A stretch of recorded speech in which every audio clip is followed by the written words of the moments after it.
जो 3 चैप्टर पढ़ चुके थे, ठीक, motion in a straight line. आज हम न्यू चैप्टर पढ़ेंगे, chapter 4 motion in a plane. जो हमारे पास चैप्टर 4 होगा, इसमें कई टॉपिक पढ़ेंगे हम, ठीक है। जैसा हमारे पास हम प्रोजेक्टाइल मोशन के बारे में पढ़ेंगे इस चैप्टर में, ठीक है, प्रोजेक्टाइल मोशन, और वेक्टर एनालिसिस के बारे में पढ़ेंगे, ठीक है। तो जो वेक्टर एनालिसिस होगा उसके अपने बहुत सारे पार्ट होंगे, ठीक, इस टाइप से पढ़ेंगे इस चैप्टर में। एक तो हम वेक्टर एनालिसिस करेंगे, वेक्टर के बारे में, वेक्टर एनालिसिस, ठीक है। दूसरा हमारे पास, ठीक है, तो जो हमारा चैप्टर होगा इसमें तो वेक्टर एनालिसिस के बारे में पढ़ेंगे, और एक पढ़ेंगे हमारे पास प्रोजेक्टाइल मोशन के बारे में, प्रोजेक्टाइल मोशन इसी चैप्टर में, ठीक। जो हमारा प्रोजेक्टाइल मोशन होगी उसमें हमारे पास कुछ पार्ट होंगे, जैसे हमारे पास टाइम ऑफ फ्लाइट क्या होता है प्रोजेक्टाइल का, ठीक है, उसका फॉर्मूला कैसे आया हुआ है, ठीक है, उसका डायरेक्ट करेंगे हम। या फिर हमारे पास इक्वेशन निकालेंगे डिस्प्लेसमेंट की, ठीक है, इक्वेशन ऑफ प्रोजेक्टाइल, वो हम फाइंड करेंगे इस चैप्टर में, उसका डेरिवेशन हम पढ़ेंगे, ठीक। और हमारे पास मैक्सिमम हाइट क्या हो सकती है प्रोजेक्टाइल में, मैक्सिमम हाइट, और हमारे पास रेंज, ठीक है, हॉरिजॉन्टल रेंज के बारे में पढ़ेंगे, ठीक। तो ये हमारे पास चैप्टर है मोशन इन ए प्लेन, क्योंकि प्रोजेक्टाइल मोशन में क्या है, एग्जाम्पल है प्लेन मोशन का, ठीक है, प्लेन मोशन का एग्जाम्पल है, तो वो हम पढ़ेंगे, ठीक है।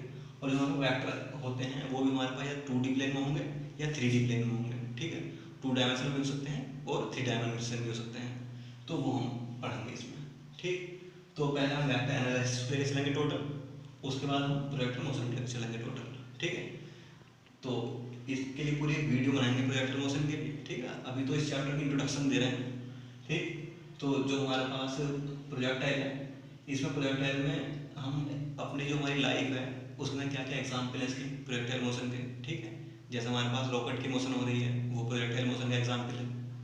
या फिर हमारे पास बैट से कोई बॉल लग रही है, वो प्रोजेक्टाइल मोशन का एग्जाम्पल है। अगर कोई हमारे पास बंदूक से गोली निकल रही है, वो प्रोजेक्टाइल मोशन का एग्जाम्पल है। तो उन्हें देखेंगे हम इसी में से रिलेटेड प्रोजेक्टाइल मोशन से। या फिर अगर हम कोई भी स्टोन फेंक रहे हैं कुछ डिस्टेंस तक, ठीक है, तो किस एंगल पे ज़्यादा दूर तक जाएगी, ठीक है।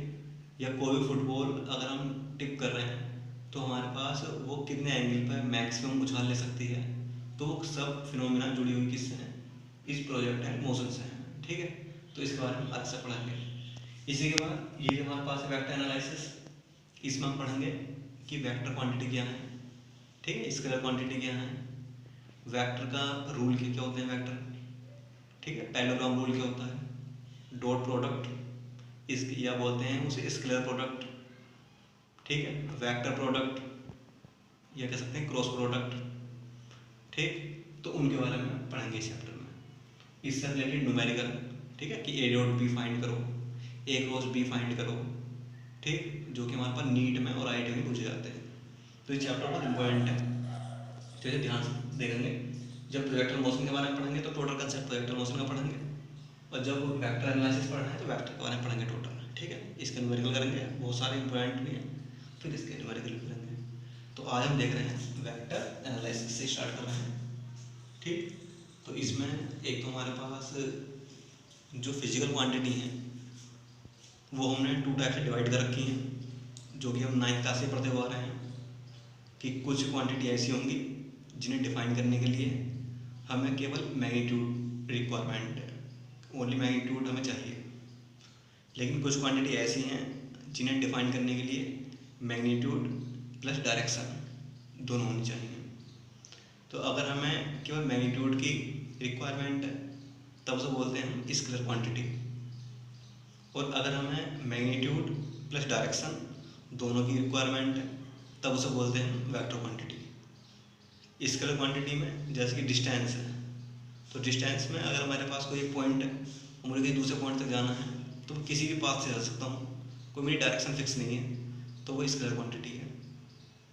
लेकिन अगर डिस्प्लेसमेंट है कि हाँ भाई मुझे इस पॉइंट से इस पॉइंट तक जाना है, एक शॉर्टेस्ट पाथ है या इसी पाथ से नॉर्थ है साउथ है जो भी है डायरेक्शन, तो उसे बोलते हैं वेक्टर क्वांटिटी, ठीक है।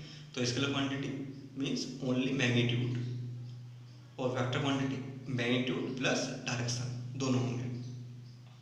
जैसे मैंने कहा कि मुझे अपने स्कूल जाना है, तो ये क्या है हमारे पास स्केलर क्वांटिटी है, क्योंकि यहाँ कोई डायरेक्शन नहीं है। और हम ये कह रहे हैं कि मुझे अपने स्कूल नॉर्थ डायरेक्शन में जाना है, तो ये वेक्टर क्वांटिटी है, यहाँ डायरेक्शन है। ठीक है, तो वेक्टर क्वांटिटी के बारे में हम ज़्यादा पढ़ेंगे यहाँ पर। ठीक, तो वेक्टर का मीन्स क्या होगा? वेक्टर का मीन्स है कि हमारे पास डायरेक्शन भी होगी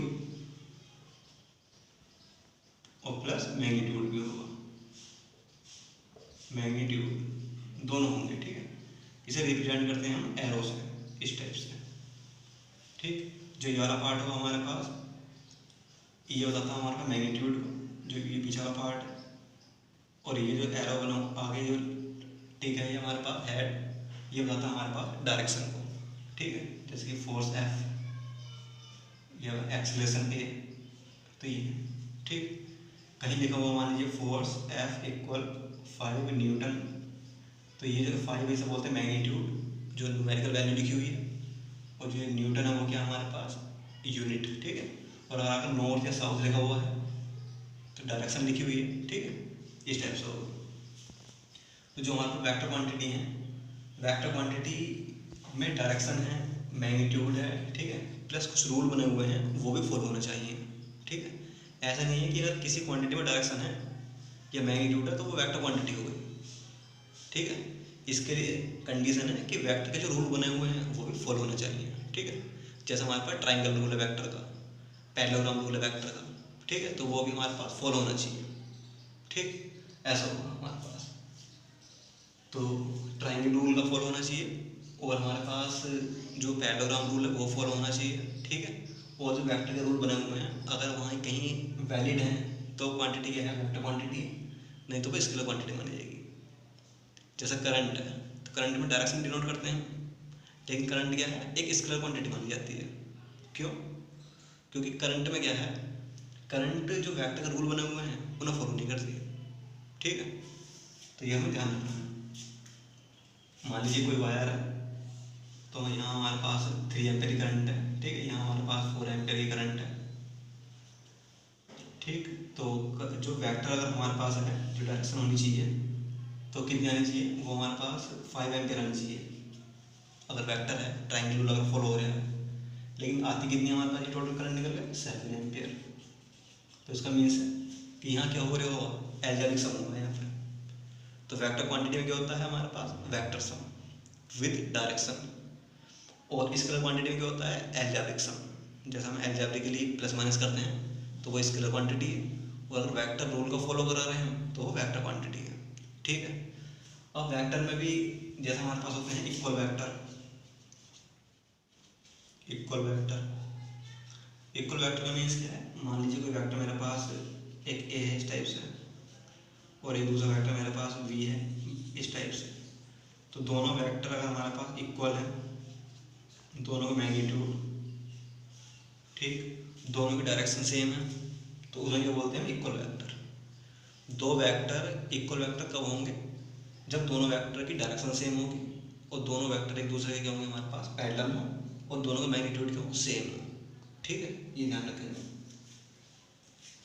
डायरेक्शन सेम होनी चाहिए, ठीक है, और मैग्नीट्यूड सेम होनी चाहिए, तो इक्वल वेक्टर है। ठीक है, इसी टाइप से होते हैं हमारे पास अपोजिट वेक्टर।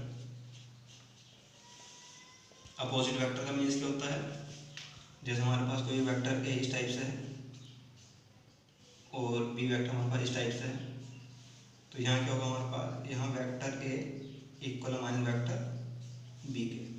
ठीक है, यानी कि दो वेक्टर हो, उनका मैग्नीट्यूड तो सेम हो, अगर उनका मैग्नीट्यूड निकालेंगे दोनों का तो प्लस प्लस माना जाएगा, वेक्टर ए का मोड और इक्वल माइनस वेक्टर बी का मोड, तो प्लस माना जाएगा दोनों साइड। लेकिन डायरेक्शन क्या है, अपोजिट है, तो दो वेक्टर अपोजिट वेक्टर कब होंगे, जब उनकी डायरेक्शन अपोजिट हो और मैग्नीट्यूड सेम हो, दोनों बोलते हैं अपोजिट वेक्टर। ठीक है, यही टाइप्स होता है हमारे पास unit vector. Unit vector, unit vector का मीन्स क्या होता है, इसको लिखते हैं कैप है इस टाइप से, जैसे कि ए कैप, इस टाइप से लिखते हैं कैप, ए कैप। ठीक है, अगर किसी भी वेक्टर का मैग्नीट्यूड 1 है तो उसे बोलते हैं हम यूनिट वेक्टर। ठीक है, तो मैग्नीट्यूड कितना होगा यूनिट वेक्टर का 1, मैग्नीट्यूड कितना होगा यूनिट वेक्टर का 1, और फॉर्मूला होता है हमारे पास वेक्टर ए और अपॉन उसका mode, A cap equal vector A और अपॉन ए का मोड। ठीक है, ये हो जाएगा हमारे पास, ये इसको आर कैप से लिख देते हैं, आर कैप इक्वल तो वेक्टर आर और अपॉन हमारा मोड, इस टाइप से यूनिट वेक्टर। ठीक, इसी टाइप से होता है हमारे पास जीरो वेक्टर, ये कह सकते हैं नल वेक्टर। ठीक है, नल वेक्टर या जीरो वेक्टर। तो अगर किसी भी वेक्टर का मैग्नीट्यूड कितना है, जीरो वेक्टर है, तो उसे बोलते हैं नल वेक्टर। ठीक है, तो और भी है कुछ वेक्टर की क्वांटिटी, जैसे हमारे पास टाइप है और भी ऑर्थोगोनल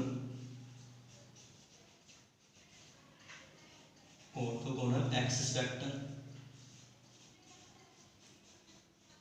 ये होते हैं हमारे पास आई कैप, जे कैप, के कैप। ठीक है, ये होते हैं हमारे पास। जो आई कैप है वो हमारे पास एक्स एक्सिस को डिनोट करता, जो जे कैप है वो हमारे पास वाई एक्सिस को डिनोट करता, और जो के कैप है वो हमारे पास जेड एक्सिस को डिनोट करता। ठीक है, इस टाइप से डिनोट करते हैं। लीजिए ये एक्स एक्सिस है, ये वाई एक्सिस है, ये जेड एक्सिस है, परपेंडिकुलर है तीनों एक दूसरे, तो ये हमारे पास इस टाइप से डिनोट करेंगे। ठीक है, ऑर्थोगोनल एक्सिस या बोलते हैं परपेंडिकुलर वेक्टर। ठीक है, तो आई कैप, जे कैप, के कैप, तो इन आई जे के में ही हमारे पास न्यूमेरिकल दिए होंगे, जो हम इस चैप्टर में पढ़ेंगे तो उनका ध्यान रखेंगे। अगर आई कैप है इसका मीन्स एक्स एक्सिस, अगर जे कैप है इसका मीन्स वाई एक्सिस, अगर के कैप है इसका मीन्स जेड एक्सिस, के यानी कि के कैप का मीन्स जेड एक्सिस।